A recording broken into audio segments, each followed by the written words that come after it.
네, 이번엔 미증시 전문가와 함께하는 시간 미증시 인사이트 시간입니다. 오늘은 한국투자증권 명동 PB센터 김호균 팀장과 함께합니다. 어서 오십시오. 네, 안녕하십니까. 네. 현재 3대 지수 같은 경우에는 하락세를 이어가고 있습니다. 그리고 S&P 500 같은 경우에는 4일 연속 하락 후에 오늘도 하락 중에 있는데요. 개장 전에 이 투표권이 있는 제프리 슈미드 이사가 9월 금리 인하에 대해서 좀 의구심을 표하면서 인플레이션 문제를 해결하기 위해서는 지켜봐야 한다. 이런 식으로 이야기를 했습니다. 9월 금리 인하에 적신호가 들어왔다. 이렇게 해석해도 되는 걸까요? 일반적으로 시장이 그 금리에 대한 전망을 할 때 우리 페드 와치를 많이 보잖아요. 네. 근데 그것이 어떤 시장의 지표 발표 이 직후에도 급격하게 변화가 됩니다. 그러니까 최근에 이제 고용 지표 이후에 그리고 CPI, PPI 이후에 어떤 이런 데이터들이 많이 바뀌고 있는데 연준 의의 발언도 사실 이거 영향을 미친다고 하지만 어떻게 보면 그런 부분들이 한 연준 의원의 발표에 따라서 금리 인하를 할지 안 할지가 완벽히 바뀌지는 않을 것이다. 그러니까 이런 부분에 있어서 지금 시장이 80% 90% 이상의 금리 인하를 예측하는 9월 FOMC에 대해서 변화를 생각하는 것은 조금 더 과한 해석이 아닐까라는 생각을 합니다. 왜냐하면 연준 의원들은 한 명이 아니라 여러 명이니까요. 네. 네. 한 명의 의견에 의해서 이 9월 금리 인하에 대한 투자자들의 의견이 변하진 않을 것이다. 네. 이렇게 코멘트를 남겨주셨는데요.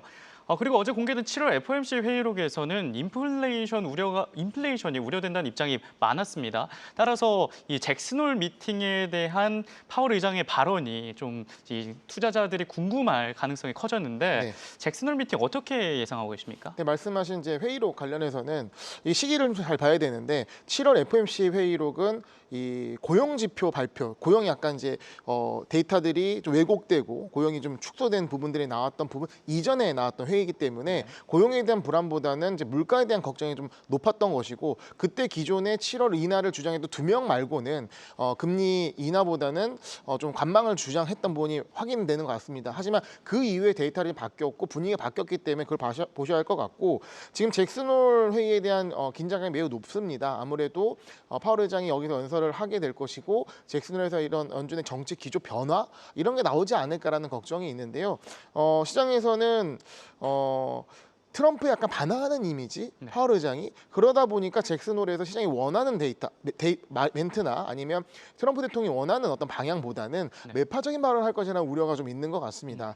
하지만 가뜩이나 트럼프 대통령이 비난조인데 이 파월 의장의 잭슨홀 발언으로 주목을 일어나는 상황에서 시장이 좀 충격받았다. 그 비난을 감당할 수 있을까라는 생각을 하면서 하지만 그렇다고 비둘기적인 발언은 하지 않을 것이다. 파월의 일관성을 고려할 때는 약간 좀 그 중도 차원의 발언을 좀 밍밍한 잭슨홀이 되지 않을까라는 예상을 조심스럽게 해봅니다. 네. 그리고 어제 트럼프 대통령이 리사 쿡 이사에게 사임하라고 또 이렇게 발언을 했습니다. 계속되는 이 트럼프 대통령의 연준 독립성 흔들기 어떻게 보고 계신가요? 이번 부분이 어떻게 보면 잭슨홀에서 좀 제기가 될 수 있을 것 같아요. 의장에 대한 부분이라든가 이 연준의 독립성 이 부분에 대해 훼손되는 부분은 이 잭슨홀에 참여하는 이제 많은 참가자들에게도 중요한 이슈이기 때문에 이런 부분이 좀 부각이 될 수 있는 부분이 우리 나올 것 같고 이게 파월 의장이 말을 듣지 않으니까 전략을 좀 바꿨던 것 같아요. 예. 그 이사들의 구성원을 바꿔버리겠다. 실질적으로 그런 부분들이 좀 이제 진행되고 있는 상황이고 여기서 한두 명 정도 바뀌게 되면 분위기를 확 트럼프 대통령이 원하는 쪽으로 가져올 수 있기 때문에 의장이 가장 중요하지만 의장이 잘 움직이지 않으니까 이제 다른 이제 변화를 주는 전략으로 보여지는 것 같고 일단은 쿡 이사는 이제 버티기는 분위기, 그러니까 파월처럼 일단 그런 상황입니다. 근데 과연 파월처럼 버틸 수 있을지는 좀 의문이 되네요. 네, 지금 연준의 친 트럼프 인사가 3명 정도이고 이제 한 명만 좀 바뀌게 되면 확 그 연준의 스탠스가 바뀔 수도 있는데 그렇게 볼 수 있죠. 네, 이 점을 저희가 좀 계속해서 지켜봐야 될 것 같습니다. 네, 오늘의 첫 번째 이슈 그러면 살펴보도록 하겠습니다. 네, 오픈 AI CEO 샘 올트먼이 AI 거품론을 언급하면서 증시에도 우려가 좀 확산이 됐었는데요. 여기에 더해 메타가 AI 인력 채용을 중단한다고 하면서 시장에선 AI 거품론에 좀 힘을 싣는 그런 모양새입니다. 네, 메타의 채용 중단 어떻게 해석하고 계십니까? 일단은 지금 시장이 최근에 조정이 없다가 조정이 오다 보니까 좀 흉흉해요. 흉흉한데 여기에 이제 AI 거품론 때문이 아니라는 의견 저도 이제 질문을 많이 받거든요. 네. 좀 그런 것 같지는 않습니다. 그러니까 최근에뿐만 아니라 AI 관련돼서 시장이 랠리를 보이는 상황 속에서 이러한 어떤 질문들은 계속 반복되게 나왔거든요. 하지만 그런 질문들을 무시하고 혹은 이제 반증하면서 올라갔던 시장인 것 같습니다. 네. 지금 시장의 어떤 조정 국면은 이 AI 거품론이라기보다는 그 네. 충격보다는 시장에는 차익 실현 이런 부분들에서 기존의 주도주보다는 소외됐던 종목들로 순환매가 돌아가는 그런 부분이 보여지는데요. 메타에 한번 그 상황을 얘기를 드려보면 네. 외부 인력 채용을 중단했다는 부분이 나왔잖아요. 네네. 근데 이게 이런 부분은 기우가 아닐까라는 생각을 합니다. 왜냐하면 지금 채용하는 인력들의 구성을 보게 되면 일반적인 AI 인력이 아니라 이 초지능 연구소, 알렉산더 왕이 있는 초지능 연구소의 인력들이고 그 인력들은 굉장히 고가, 비싼 인력들이면서 적은 수입니다. 그래서 어느 정도 이거를 또 확 늘릴 수도 없는 것이고 네. 이미 어느 정도 인원을 채웠기 때문에 이런 좀 그 중단됐다는 자체가 AI 투자가 멈췄다 이런 거 보기는 어려울 것 같고요. 이거 메타 내에서도 사실 얘기가 많이 있는 게 기존의 AI를 개발하는 개발진들이 있는데 네. 이것을 이제 이 저커버그가 너무 좀 혁신적으로 큰 돈을 주면서 외부 인력을 데리고 오는 부분이 네. 안에 좀 충돌이 일어나는 것으로 보입니다. 그래서 이런 부분에 따라서 교통 정리도 필요하고 어느 정도 핵심 인력들은 채웠으니 이런 인력들의 충원을 중단하고 정비하는 과정이지 AI 투자가 멈췄다 그리고 그것이 거품론이다라고 보기에는 네. 좀 확대 해석이 일 수 있는 것이죠. 네, 거품론은 확대 해석이다 이렇게 코멘트를 남겨주셨습니다. 네, 그리고 방금 전에 경제 지표 하나가 또 발표가 됐습니다. 네. S&P 글로벌에서 발표한 지표인데요. 서비스업 PMI가 54.2가 예상치였는데 55.4가 나왔고요. 제조업 PMI 같은 경우에는 49.7이 예상치였는데 53.3으로 크게 상회했습니다. 네. 이렇게 좀 제조업 PMI가 크게 상회했는데 이것 좀 어떻게 해석하고 계십니까?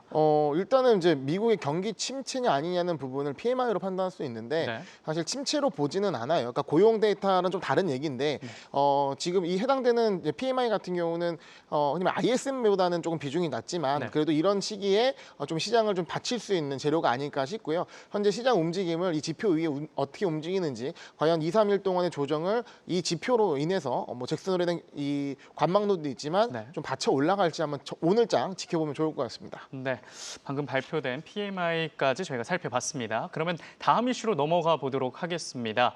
네, 구글이 자사 스마트폰인 픽셀 10 시리즈를 공개를 했습니다. 네, AI 기능이 이전보다 강화됐다고 하는데요. 경쟁력이 있을까요? 네, 일단은 국내 출시는 안 한다고 해요. 아, 그러니까 나오긴 하지만 저희가 쓸 수는 없기 때문에 그냥 판단하기 좀 어려울 것 같은데 네. 사실 구글의 이런 행보 자체는 매우 좀 중요하다 생각을 합니다. 지금 AI를 가장 잘하는 기업으로 좀 봐야 할 것 같고요. 네.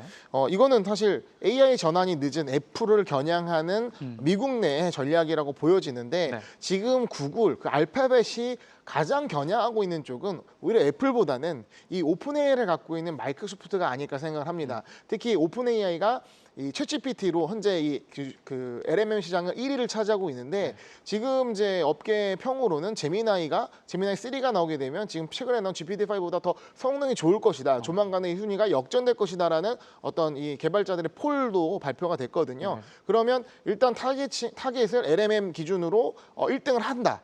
근데 여기서 애플까지 공략을 한다? 이 구글에 상당히 전선을 넓혀도 충분하다는 역량이 보여지는 어떤 이 뉴스가 아닌가라는 생각을 해봅니다. 네.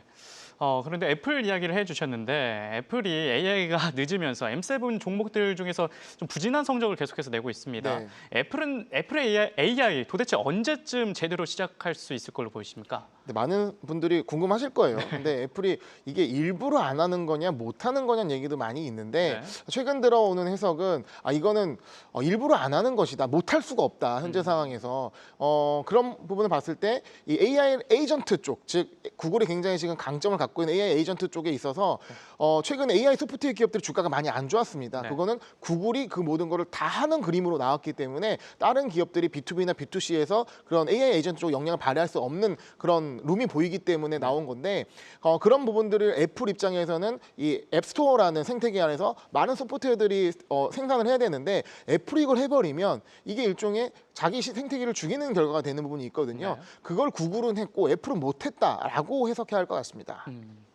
네, 그리고 마지막으로 짧게 소매 기업들의 실적이 계속해서 공개되고 있지 않습니까? 그런데 실적이나 어닝콜에서 관세에 대한 우려를 크게 나타내고 있지는 않습니다. 지난 1분기와 다르게 관세에 대해 이렇게 차분한 어조가 나타나고 있는 이유 무엇이라 생각하십니까? 기업의 입장에서 CEO나 CFO의 입장에서 가장 우려되는 건 불확실성입니다. 네.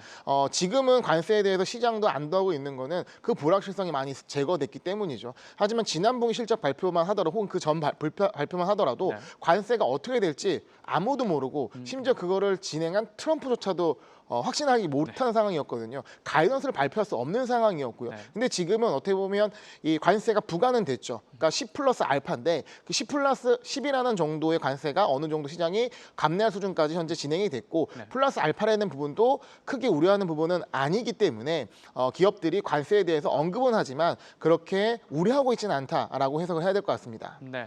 소매 기업들의 관세 이슈까지 살펴봤습니다. 네, 지금까지 한국투자증권 명도 PB센터 김호균 팀장과 함께했습니다. 도움 말씀 고맙습니다. 네, 감사합니다.